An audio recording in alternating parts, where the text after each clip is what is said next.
Everyone, welcome back to my YouTube channel. तो हमने last class में देख लिया था कि किस तरीके से हमने बायोलॉजी की क्लासिफिकेशन में साइंटिस्ट ने अपने रोल प्ले करे थे। फॉर एग्जांपल, सबसे पहले हमने देखा था कि एरिस्टोटल आए थे।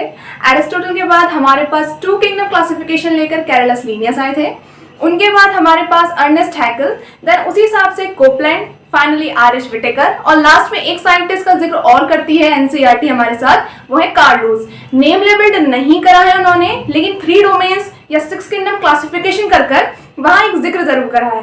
तो अगर इस तरीके की डेटा आपको एनसीईआरटी में दे रखा है, यानी कि आपको उसका नाम खुद ही लिखना पड़ेगा।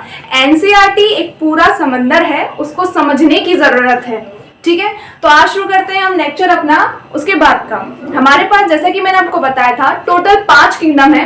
Kingdom protista, kingdom fungi, Plantae, animalia and kingdom Monera. लेकिन मैं जो अपने स्केड्यूल जो दूसरा लेक्चर में ले रही हूँ, वो ले रही हूँ किंगडम फंजाई। किंगडम मोनेरा के जितने भी एनिमल्स हैं उनका बेसिक क्लासिफिकेशन हम सेल वाले चैप्टर में भी पढ़ते हैं और यहाँ पर भी पढ़ते हैं। प्लांटे और एनिमेलिया को 3rd और 4th चैप्टर में बहुत अच्छे से डिस्क्राइब करा हुआ है, लेकिन एकमात्र किंगडम फंजाई है जिसको यहाँ पढ़ना जरूरी है। तो मैं आज वहीं से शुरू करने जा रही हूँ। तो जैसा कि आप सभी लोग जानते हैं, मैंने इससे पहले जब साइंटिस्ट के रोल आपको समझा रही थी तो मैंने वहां पर भी समझाया था कि हमारे पास किंगडम फंजाई जो होती है वो हेटेरोट्रॉफिक इन नेचर होती है।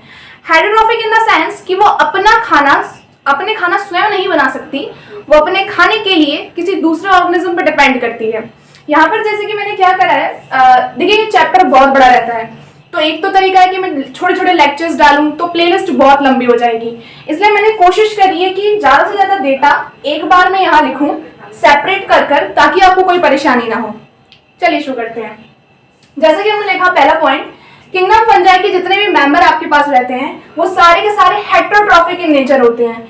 हेटेरोट्रॉफिक इन द सेंस क्योंकि वो नॉन ग्रीन होते हैं, वो अपना खाना स्वयं नहीं बना सकते, तो उन्हें अपने खाने के लिए किसी दूसरे पर डिपेंड रहना पड़ता है। Next point, they are cosmopolitan. अब क्वेश्चन आता है कि कॉस्मोपॉलिटियन का मतलब क्या होता है। बायोलॉजी में कुछ ऐसी टर्म्स हमारे पास आती हैं जिनका यूज बार बार जरूरी है। फॉर एग्जाम्पल, जैसे सेरेंडिपिटी। सेरेंडिपिटी एक बायोलॉजिकल टर्म है जो कि काफी प्रसिद्ध है, तो होती ना कुछ एडवांस टर्म हमें आनी चाहिए बायोलॉजी में। उसी तरीके से कॉस्मोपॉलिटियन एक काफी प्रसिद्ध टर्म रहती है जिसका मतलब होता है जो हर जगह पाया जाए, फाउंड एवरीवेयर। मतलब फंगल मेंबर हमारे पास ऐसे ऑर्गेनिज्म है, मतलब ऐसे इसके अंदर मेंबर्स आते हैं जो एयर, वाटर और टेरेस्ट्रियल, मतलब आपके पास एयर में भी प्रेजेंट है, लैंड पर भी प्रेजेंट है, and even they have aquatic habitat. तो ऐसे मेंबर्स, मेनली इनमें कुछ मेंबर्स आते हैं जो कॉस्मोपॉलिटियन इन नेचर होते हैं, मतलब वो हर जगह आपको देखने के लिए मिल जाते हैं।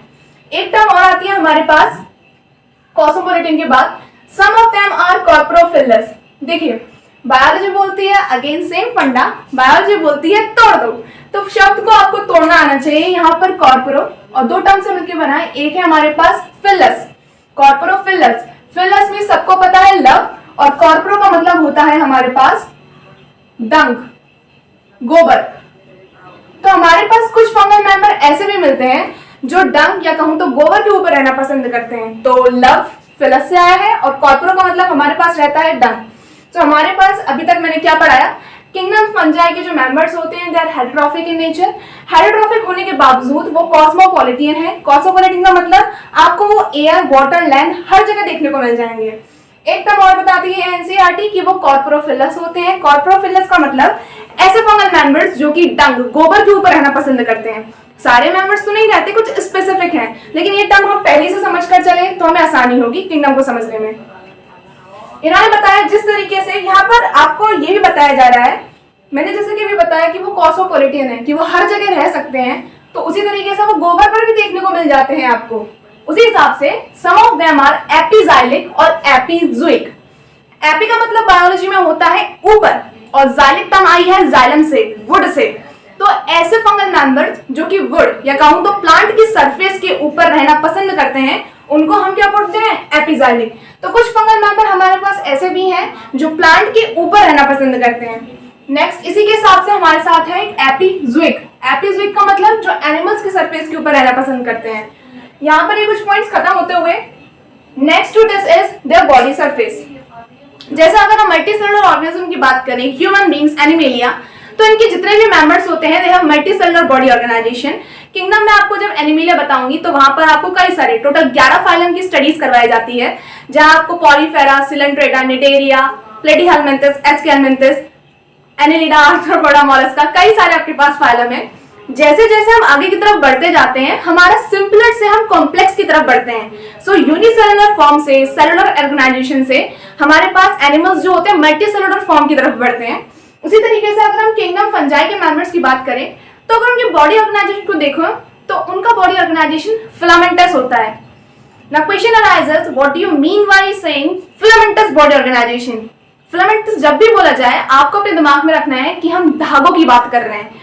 इनका अगर मैं बॉडी ऑर्गेनाइजेशन करूं तो वो धागों जैसा होता है, ठीक है। आपने देखा होगा कभी कभार ना ब्रेड वगैरह के ऊपर फंगस जम जाती है, मतलब सड़ जाता है ब्रेड, गीला ब्रेड आप रख दीजिए कहीं पर पानी में कर और आप अगर भूल जाते हैं, कहीं रखा हुआ छूट जाता है तो उसको ना कई सारे फंगल हाइफे आपको देखने के लिए मिलते हैं। अगर आप वो टच करने की कोशिश करते हैं ना बड़ा गंदा लगता है, सबके टच करो ये गंदी गंदी फीलिंग आती है।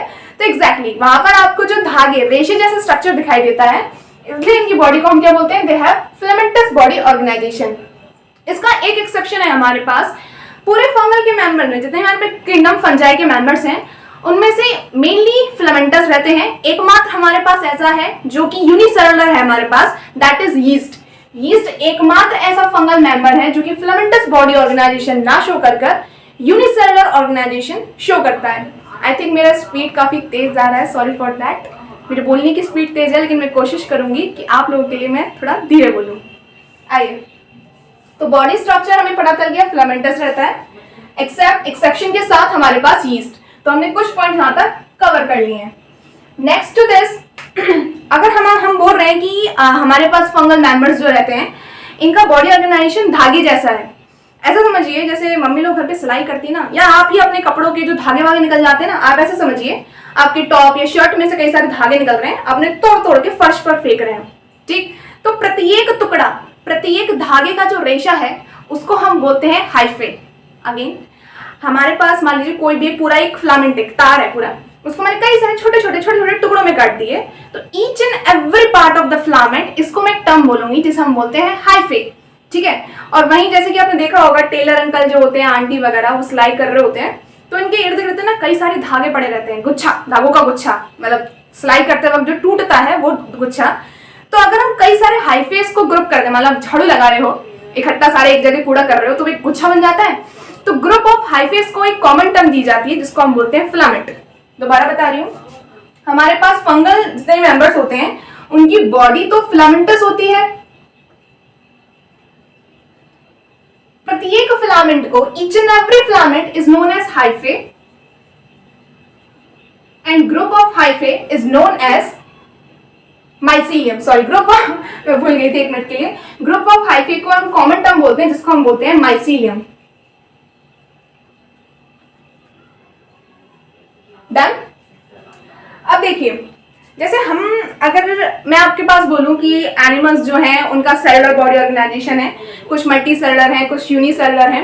अगर मैं हर किसी की, जैसे मैं अमीबा की सेल को मैं अपनी सेल से कंपेयर करूंगी, अमीबा छोड़िए कि मैं किसी बैक्टीरिया सेल को किसी एनिमल सेल से कंपेयर कर रही हूँ, तो सब जानते हैं कि बैक्टीरिया सेल प्रोकैरियोटिक होती है नेचर में और एनिमल सेल्स जो होती है वो हमारे पास यूकैरियोटिक इन नेचर है। अगर हम दोनों ही तरह की सेल्स को माइक्रोस्कोप के नीचे जूम इन करके देखेंगे तो हमें उनका बॉडी ऑर्गेनाइजेशन अलग दिखेगा। जैसे कि प्रोकैरियोटिक सेल्स के अंदर मेम्ब्रेन बाउंड ऑर्गेनल्स नहीं पाए जाते, लेकिन वहीं यूकैरियोटिक सेल्स के अंदर मेम्ब्रेन बाउंड ऑर्गेनल्स पाए जाते हैं। तो मतलब कहने का मतलब यह है कि आप जिस तरीके से सेल को जूम इन करेंगे आपको अलग अलग तरह के सेल ऑर्गेनल्स नजर आएंगे। हमने भी ये करा, हम होता है ना, इंसानी दिमाग क्यूरियोसिटी से भरा हुआ होता है, शैतानी दिमाग, जितना ज्यादा इंसानी दिमाग नहीं, इंसानी दिमाग शैतानी दिमाग। तो हमारे पास क्या, हमने हमारे पास जो इनकी फिलामेंट बॉडी थी जिसको हमने हाइफे बोला, ग्रुप को हमने माइसीलियम बोल दिया। अब मैंने एक हाइफे उठाया, 2-3 हाइफे उठाए और इनको कंपाउंड माइक्रोस्कोप के नीचे जूम इन करके देखा, तो हमें इनका बॉडी ऑर्गेनाइजेशन 2 तरीके का नजर आया, एक इस तरीके का और एक इस तरीके का। इस तरीके के बॉडी ऑर्गेनाइजेशन में जहां पूरा एक ऐसा समझिए जूम करा, तो मैंने ऐसे समझाया, मतलब ऑफलाइन में बच्चे आते हैं वहां पर भी काफी कंफ्यूज होते हैं इन टर्म में। 2 टर्म्स होती हैं, एक होता है एसेप्टेट, एक होता है सेप्टेट। पहले समझिए, सेप्टेट का मतलब आप अपने दिमाग में जो लेके चलेंगे सेपरेशन से करेंगे, फॉर एग्जाम्पल मान लीजिए जब मैं ऑफलाइन बच्चों को पढ़ाती हूँ तो पूरा एक रूम होता है, उसमें कई सारे बच्चे बैठे हुए होते हैं इंक्लूडिंग मी।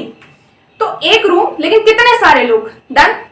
लेकिन दूसरे कमरे में मेरा भाई या मेरा बहन इंडिविजुअली अकेले पढ़ रहे होते हैं, तो अगर एक कमरा उसमें केवल एक बंदा, दोबारा बोल रही हूँ, अगर हम जो ट्यूशन पढ़ा रहे होते हैं, आप अपने घर में देख रहे होंगे कि जिस रूम में अगर आप बैठे हैं, तो अगर आप सिंगल बैठे हैं एक रूम में एक बंदा, हो सकता है आपके इर्द गिर्द कोई और भी हो, तो एक रूम में एक से अधिक बंदे।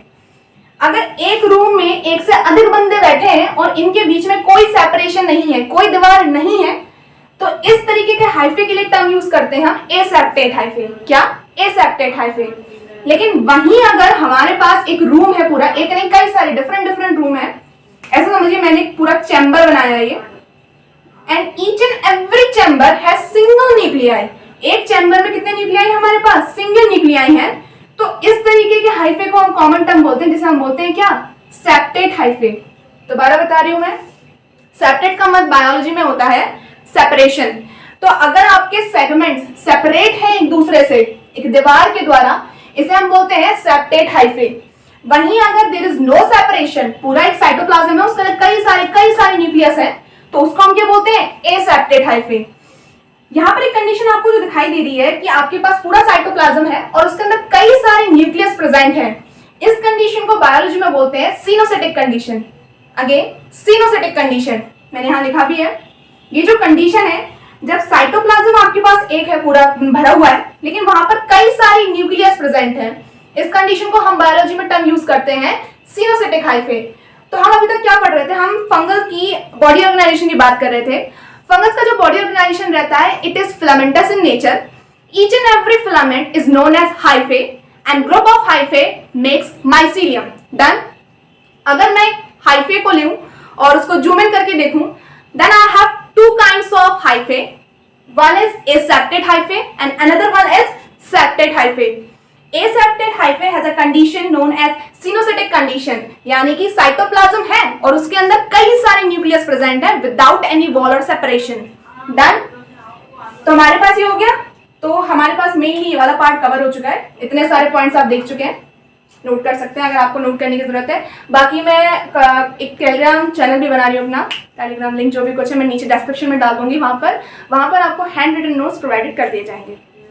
सो ये वाला पार्ट कंप्लीट होता हुआ हमारा नेक्स्ट टू दिस इज, अब हम फंगस की फ्रूटिंग बॉडी के बारे में पढ़ने वाले हैं। Fruiting body in the sense, हमारी जो फंगस होती है उसमें हाइफेस प्रेजेंट होते हैं। वो हाइफे ना सतह बॉडी जो लैंड है उससे लगकर चलते हैं, लेकिन कुछ हाइफेस जो होते हैं वो अपवर्ड ग्रो करने लगते हैं। उन अपवर्ड ग्रोथ को हम बोलते हैं एरियल ग्रोथ। जैसे मैंने यहाँ बनाने की कोशिश करी है, मान लीजिए हमारे पास, मैं खुद दोबारा बना देती हूँ, ऐसे कई सारे हाइफे थे जो जमीन सतह से लगकर चल रहे थे।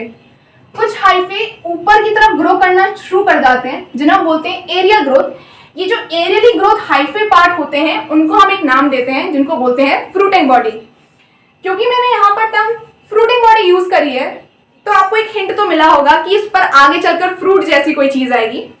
यू आर राइट, फ्रूट तो नहीं, यहाँ पर स्पोर फॉर्मेशन होती है। स्पोर क्या होता है यहाँ तो नहीं, लेकिन हल्का सा हिंट दे पाऊंगी मैं आपको। स्पोर्स एक तरीका होता है किसी चीज या किसी ऑर्गेनिज्म का दूसरी फॉर्म में कन्वर्ट होना, मतलब डिस्पर्जल। स्पोर डिस्पर्जल मैकेनिज्म आपने पढ़ी होगी, जैसे हमारे पास पॉलिन ग्रेन्स, हनी भी पॉलिन ग्रेन्स लेके जाती है इधर से उधर। डन। उसी तरीके से हमारे पास फंगल मेंबर्स जो होते हैं, इनकी बॉडी पर स्पोर्स आते हैं। जहां ये स्पोर्स गिर जाते हैं वहां से नया फंगस निकलना शुरू हो जाता है। डन। अब यहाँ पर भी दो कंडीशन है कि फ्रूटिंग बॉडी में स्पोर्स प्रोड्यूस होते हैं। अब ये स्पोर्स भी दो तरीके से प्रोड्यूस होते हैं। Some are exogenously produced spore and some are endogenously produced spore. Now what is the difference between exogenous and endogenous? Again biology बोलती है तोड़ दो, तो तोड़ दो शब्दों को। एक्सोजेनसली, एक्सोटर्म आया है बाहर से। जब किसी चीज की ग्रोथ बाहर होती है उसको हम बोलते हैं एक्सोजेनस, लेकिन एंडोजेनस का मतलब होता है किसी चीज के अंदर। यही सीन है यहाँ पर जो स्पोर्स प्रोड्यूस हो रहे हैं, जैसे कि मैंने यहाँ बनाया, दोबारा बना रही हूँ जिससे कि आपको ढंग से समझ में आए। मान लीजिए हमारे पास ये हाइफेस ग्रो कर रहे थे जमीन की सतह से चलकर। कुछ हाइफे एरियली ग्रो करते हैं, जिनको मैंने टर्म दिया फ्रूटिंग बॉडीज। अगर इनके ऊपर जो स्पोर ग्रो कर रहे हैं वो एक के ऊपर एक ऐसे ग्रो कर रहे हैं, इसको हम बोलते हैं एक्सोजेनस स्पोर्स। लेकिन वहीं अगर कोई फ्रूटिंग बॉडी है जिसके अंदर स्पोर्स का प्रोडक्शन किसी सैक, किसी बैग के अंदर हो रहा है, सैक मीन्स होता है हिंदी में कट्टा, आटे वाला कट्टा आता है ना वैसे ही, ठीक है, सीमेंट का कट्टा, आटे का कट्टा, तो हमारे पास किसी बैग के अंदर अगर स्पोर्स का प्रोडक्शन होता है, इन्हें बोलते हैं endogenous spores. These are exogenous spores and these are endogenous spores. दूसरा तरीका समझने का, ऐसे समझ लिए जैसे आपके पिंपल निकलता है ना, सबके निकलते हैं, सबके होते हैं पिंपल। तो हमारे पास पिंपल, एक पिंपल, उसके ऊपर एक और पिंपल, उसके ऊपर एक और पिंपल, उसके ऊपर एक पिंपल, ऐसे मान लो पूरा पाइल बन गया, पूरा पहाड़ बन गया हमारे पास पिंपल्स का। तो जो कोई ऐसा कोई रिस्ट्रिक्शन नहीं है, एक पिंपल, उसके ऊपर एक और पिंपल, फिर एक और pimple, this kind of growth, इसको हम बोलेंगे एक्सोजीनस स्पोर्स प्रोडक्शन। लेकिन वहीं अगर एंडोजीनस की बात करूं तो ऐसे समझिए आपका गाल है, उसमें बहुत मोटा सा बैग सा निकल रहा है, उस बैग के अंदर कई सारे हमारे पास पिंपल बैठे हुए हैं, इकट्ठा बैग फूटेगा, जहां स्पोर्स गिरेंगे वहां से नया पिंपल निकलना शुरू हो जाएगा। इन द सेंस जब हमारे पास ये कई सारे स्पोर्स प्रोड्यूस हो रहे हैं, जहां ये स्पोर्स गिर जाएंगे वहां न्यू फंगल बॉडी बनना शुरू हो जाएगी।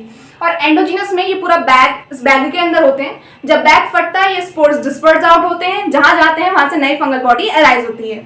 आई थिंक आप सबको इतना समझ में आया होगा। मैंने काफी हद तक ना सेगमेंटेशन करने की कोशिश करी है, क्योंकि सिलेबस ये चैप्टर बहुत बड़ा रहता है, मल्टीपल वीडियोस बनाऊंगी, आपको भी मजा नहीं आएगा, एक ही वीडियो में लैप करने की कोशिश कर रही हूँ।